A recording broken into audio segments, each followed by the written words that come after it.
pessoal, tudo bem com vocês? Essa é a nossa aula de redação. Hoje nós vamos falar um pouco mais sobre as fábulas e vamos também estudar os parágrafos. Então fiquem bem atentos e vamos lá para a aula de hoje. Lembrando que nós vamos dividir a aula em partes e essa é a primeira parte do vídeo. Vamos começar com a correção da atividade que tinha ido como sugestão para vocês. Se você conseguiu fazer, como eu tinha falado, pode ser feito no seu caderno mesmo, vendo lá no material que é enviado e você responde, se você não tiver como imprimir, tá bom? Mas vamos lá para a correção. Tem uma fábula, tinha algumas perguntas referentes a essa fábula, mas vamos logo para a leitura, pois nós vamos responder as perguntinhas sobre ela. E aí o título, O Lobo e a Cabra.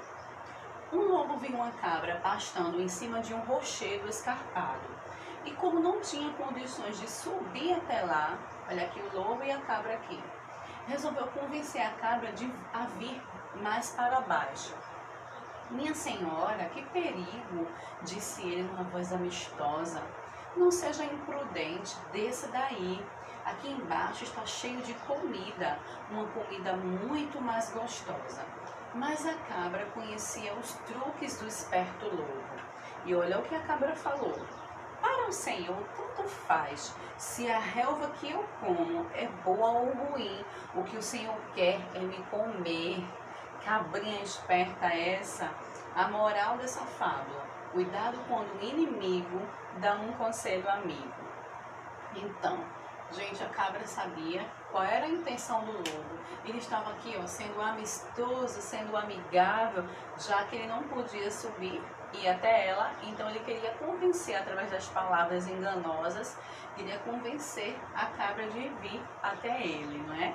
E aí o texto pergunta o seguinte, aliás, a atividade pergunta, por que esse texto é uma fábula? O que vocês colocaram aí?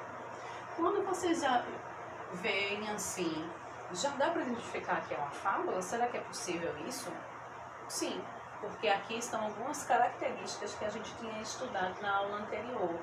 O título, geralmente, né, como a gente tinha estudado, que a narrativa é curta, é um texto pequeno, os principais personagens são animais. No título vai o próprio nome desses animais. E também o título não dá muitas pistas, não dá pistas sobre o que o texto vai falar. E outra coisa, além desse diálogo que é curto, ele passa um ensinamento pra gente, passa uma lição. E além disso tem a moral da história aqui, que é onde se conclui o pensamento desse autor. Qual é a intenção dele nessa história, qual foi o ensinamento que ele quis passar para o leitor. Então vejam, gente, aqui já dá características sobre que dá para identificar que isso aqui é uma fábula. Se você respondeu, não precisa estar exatamente com as mesmas palavras que a minha, mas eu coloquei assim, o texto tem as características de uma fábula. Narrativa curta, a história passa um ensinamento, animais são os personagens principais, etc, etc, porque são várias outras coisas que eu expliquei agora. O título não dá pista sobre o que o texto vai falar, no próprio título é o nome das personagens e por aí vai. Então é super simples, não é, gente? É só você conhecer as características do texto que dá para você identificar que texto é esse. Aí veio as outras perguntas. Qual a moral da história? Gente, a moral já está escrita aqui. Cuidado quando o inimigo dá um conselho amigo. Mas o que você entendeu por isso? Um inimigo dá um conselho amigo? Claro, se não é um amigo, se não é uma pessoa que faz parte da sua amizade, e que, no caso aqui, ela sabia que o lobo é realmente um inimigo dela. Então, se ele está dando um conselho amigo, dá para desconfiar disso, não dá? Então, além de você poder copiar a moral que já está escrita, olha, cuidado quando o inimigo dá um conselho amigo. Sim, mas você também pode acrescentar essa resposta dizendo o que é que você entendeu por essa definição, por essa moral. Desconfie de conselhos de pessoas que não são seus amigos, pois esses conselhos podem não ser bem intencionados. Vejam, gente, quis dizer a mesma coisa. Aqui eu só quis explicar o que essa moral quis dizer, caso você não tenha entendido muito bem, tá bom? E agora vamos para a correção do que vocês tinham feito no terceiro quesito, que foi pesquisar no dicionário o significado das palavras destacadas que estavam aí na fábula. As palavras destacadas: rochedo, escarpado, imprudente, amistosa e relva. Vamos lá. Rochedo quer dizer uma grande pedra volumosa e escarpada, também chamada de penhasco. Geralmente a gente ouve assim falar em penhasco, uma parte alta, perigosa também, não é? E aqui, olha, o rochedo que a cabra estava, um rochedo escarpado, tá vendo? Uma parte mais alta e volumosa. Mas escarpado, disse aqui, não é escarpado. E o que é escarpado? É uma coisa difícil de subir. E amistosa, quando o lobo falou em palavras amistosas com a cabra, ó, que tem caráter de amizade, mas era mentira, não é? E a cabra identificou isso. O que é imprudente? É a pessoa que não segue a lei, não segue os conselhos. E relva, o que é? É uma grama, é uma folhagem rasteira. Então vamos lá, porque tudo isso estava aqui no texto. A cabra estava em cima de um rochedo escarpado, volumoso, difícil de subir, penhasco. O lobo falou numa voz amistosa, numa voz amigável: minha senhora, que perigo! Aí quando diz aqui, não seja imprudente, ou seja, siga a lei, não entre em perigo. E depois quando diz aqui, quando a cabra responde: para o Senhor tanto faz se a relva que eu como é boa ou ruim. Relva é um lugar de pastagem, quer dizer, onde alguns animais eles comem. São as graminhas que estão nessa pastagem. Então, entendido, pessoal? Super simples a atividade, não foi? Se você teve a oportunidade de fazer, melhor ainda. Lembrando que as atividades que são sugeridas, o nome já diz, é uma sugestão. Porque nós já fazemos aqui com vocês as atividades do livro. Então, essa atividade a mais é justamente para que você exercite um pouco mais, é uma sugestão. Então, se você tiver a possibilidade de fazer, ótimo. Se você não tiver a possibilidade de fazer imprimindo, você lê lá no material que vai para vocês, responde no seu caderno e depois, na hora da correção, você acompanha aqui. É uma coisa que vai lhe acrescentar um pouco mais. E agora vamos lá para as páginas do livro, porque nós vamos utilizar o nosso livro de português. Você pode pausar o vídeo a qualquer momento para você pegar o seu livro, pegar a sua atividade para fazer correção. Aí é o tempo de vocês, tá bom? Então vamos começar pela página 270. E nós vamos estudar as fábulas, justamente observando os parágrafos, por exemplo. Leia esta fábula. Vamos lá juntamente comigo, tá, pessoal? O título: O Sapo e o Boi. Perceberam? O próprio título não dá pista sobre o que o texto vai falar. No título, a gente já ouve, já lê os personagens que estão nessa história. Aí diz aqui: há muito, muito tempo existia um boi imponente. Aqui diz, olha, imponente, que é grandioso, majestoso, importante. Um dia, o boi estava dando seu passeio da tarde, quando um pobre sapo, todo mal vestido, olhou para ele e ficou maravilhado olhando para ele. Cheio de inveja daquele boi que parecia o dono do mundo, o sapo chamou os amigos. E olha aqui o que o sapo falou, porque tem um travessão, olha, os personagens estão falando. Olhem só o tamanho do sujeito. Até que ele é elegante, mas grande coisa, se eu quisesse também era. Dizendo isso, o sapo começou a estufar a barriga, a inchar a barriga de ar.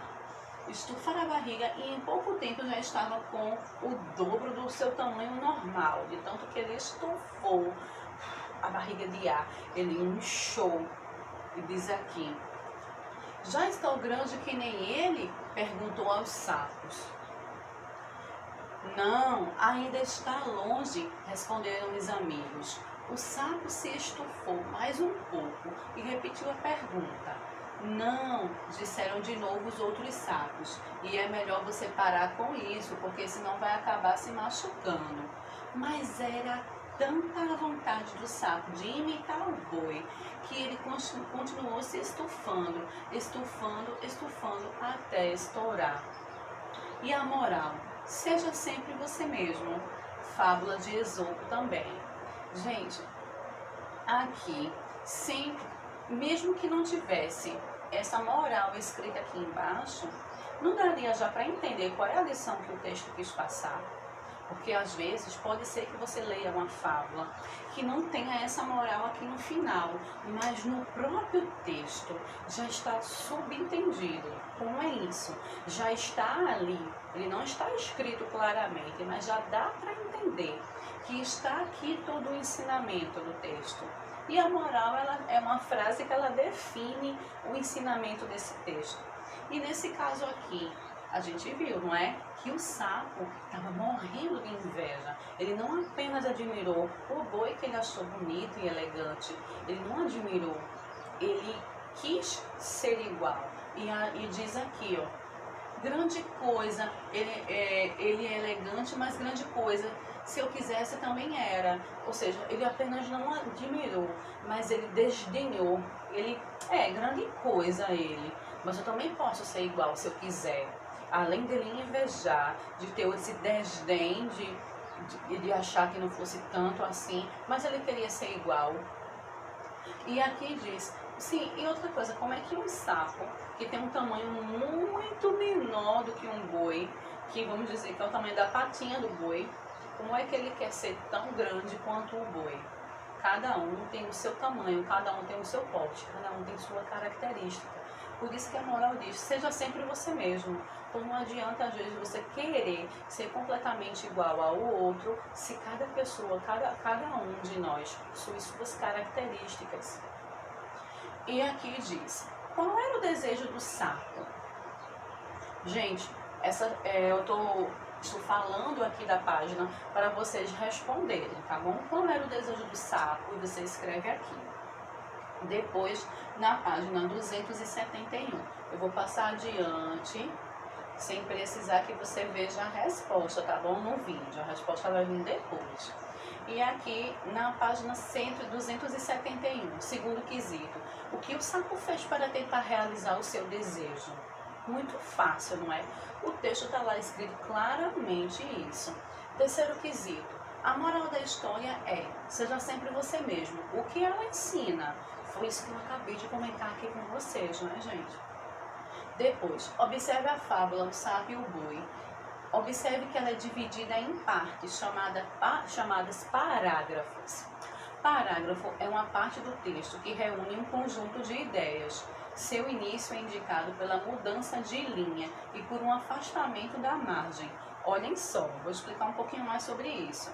Observa que nesse trecho aqui, quando vai começar um parágrafo, gente, dá um espaço, olha. Olhem só o tamanho do sujeito, até que e aí continua até o ponto. Aí já veio um parágrafo. E o outro parágrafo, veja que novamente deu um espaço, como diz aqui, ó. Seu início é indicado pela mudança de linha. Quer dizer que a linha sempre vai é sempre abaixo. Um parágrafo não vai começar na linha juntamente com o outro. Ele vai ser abaixo. E por um afastamento da margem. A margem não é aqui, não é isso? Aqui esse afastamento é o começo do parágrafo, dá um indício pra gente. E aqui o parágrafo vem até aqui o ponto. E aí vem os outros aqui. Conte os parágrafos da fábula, o sapo e o boi, incluindo a moral. Quantos são eles? Observa lá no texto, esses espacinhos que foram dados aqui, até os espacinhos que tem a fala dos personagens, tá bom? E contem, depois vamos ver se você conseguiu acertar, tá bom, gente? Então vamos lá, antes de passar para outra página, aqui tem uma explicação um pouquinho, uma ilustração da fábula, o boi e o sapo. Quem foi Esopo? Esopo foi um escravo que viveu na Grécia Antiga há mais de 2000 anos. Segundo os estudiosos, ele foi o primeiro a registrar por escrito muitas das fábulas que circulavam oralmente em seu país e por isso é considerado o criador desse tipo de história. Perceberam que todas as vezes que nós lemos uma fábula Nós sempre falamos, é o ventilador, tá, gente, que tá afastando o meu cabelo, por isso que eu tô coçando o rosto, mas não é nada que afaste dessas regrinhas de limpeza que a gente tem visto, de botar a mão na boca e tudo mais, não. Só o cabelo que tá batendo aqui perto do olho e tá coçando. Então, o Esopo, sempre que nós lemos uma fábula, geralmente, né, sempre está lá no final, Fábulas de Esopo. E é justamente esse homem aqui, que como está escrito aí no livro de vocês, diz aqui que ele foi um escravo. Ele viveu na Grécia Antiga há muito tempo atrás, olha, mais de 2000 anos. E o que acontece? Foi ele que inventou tudo? Não, diz aqui que ele foi o primeiro a registrar essas histórias que os povos contavam, que o povo contava. E lembrando que, como assim em nossa cultura também, que nós temos as lendas folclóricas e tudo mais, não são coisas, não são textos, não são histórias que são contadas de um para o outro com o passar do tempo, de geração para geração, não é isso? Então as fábulas lá no país dele, no local dele, era desse mesmo jeito, eram contadas de um para o outro, eram histórias que eram até populares. Então o que é que ele fez? Ele reuniu aquelas fábulas, escreveu, juntou tudo em um livro, por isso que foi conhecido como criador, porque ele organizou, pegou todas as histórias que sempre ele ouvia falar, que ia circulando, quem sabe deu até uma pitadinha das opiniões dele, dos ajustes dele aí, e ele foi considerado o criador dessa história. Por isso que nós lemos sempre Fábulas de Esopo. Tudo bem? Então vamos lá agora para a página seguinte, que é a 272. Vamos lá.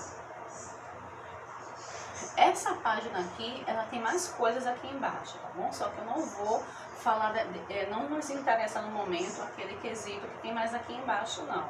Vamos ver agora o quinto e o sexto quesito. O quinto pergunta assim: uma das razões para criar um novo parágrafo em um texto é a introdução de diálogo, ou seja, as falas das personagens que são marcadas por um travessão. Lembra que cada vez que eu estava lendo, eu indicava o travessão, que era a fala do personagem.